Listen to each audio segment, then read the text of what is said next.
I want to delve a little deeper into all of this tonight. For a little more insight, we're happy to have attorney David Weinstein with Hinshaw Culbertson in Coral Gables, and he also served as an assistant U.S. attorney for the Southern District of Florida for more than a decade. So, David, thank you for joining us. You're welcome. And we should first point out that this impeachment inquiry is not the same as a criminal probe. What is the difference? Well, we're all used to hearing about a criminal trial and an investigation that led to charges.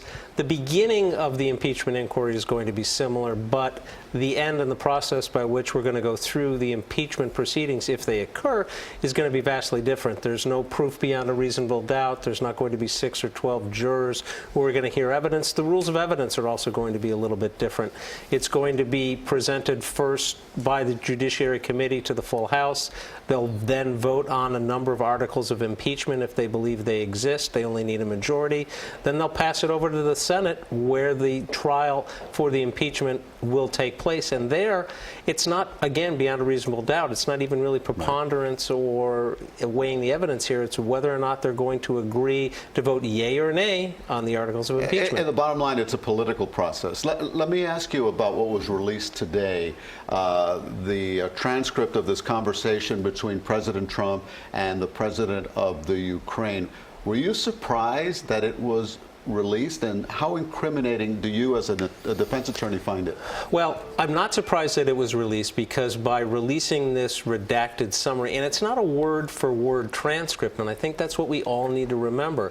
You can't look at this and see every word that's spoken. It was a 30-minute conversation. It's a 5-page summary. So it was released so the president could wave this around and say, here's everything I said. There's nothing to see here. Because what you don't see there are the words where he specifically says, if you don't do this, what I am asking, I will then withhold the aid that I'm promising you. That's not in here. What is in here is evidence of an individual asking a foreign person to do something that is absolutely going to influence the outcome of an election. The words of the president were, I want you to look into Biden and his son, and I want you to investigate. He knows full well that that's going to have an impact on an election that's coming up in just a year. So as an attorney, are you seeing a quid pro quo in this whole transaction? Do you see anything that you think rises to the criminal level? Well, I don't see the quid pro quo in this transcript. I'd be really interested to see what's in that whistleblower's complaint, what he heard, where he was or she was when they heard it, who said those words, and do those words constitute the quid pro quo, the offer for the illegal act and the payoff on it, meaning I'm going to give you the money that I promised you if you do the act I undertake. So that's not there. But in terms of a criminal act, there is evidence contained in the summary of the transcript that does in fact point to a violation of the election laws. He's asking for something from a foreign person, and that something doesn't have to be money. In this case, it is look into Biden and his son. That's enough to be a violation. What about also asking, why don't you meet with my attorney, Rudy Giuliani, and why don't you speak to the Attorney General? Does that also raise a red flag?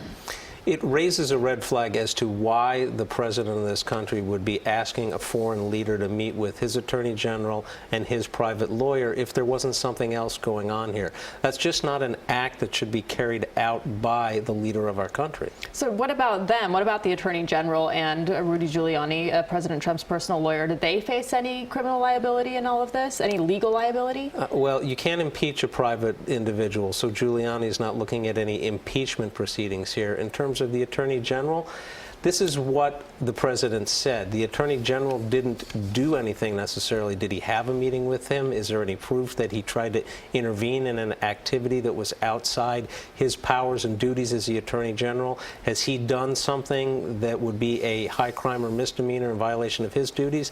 I don't see any of that from this particular document. David Weinstein, thank you for your legal insight.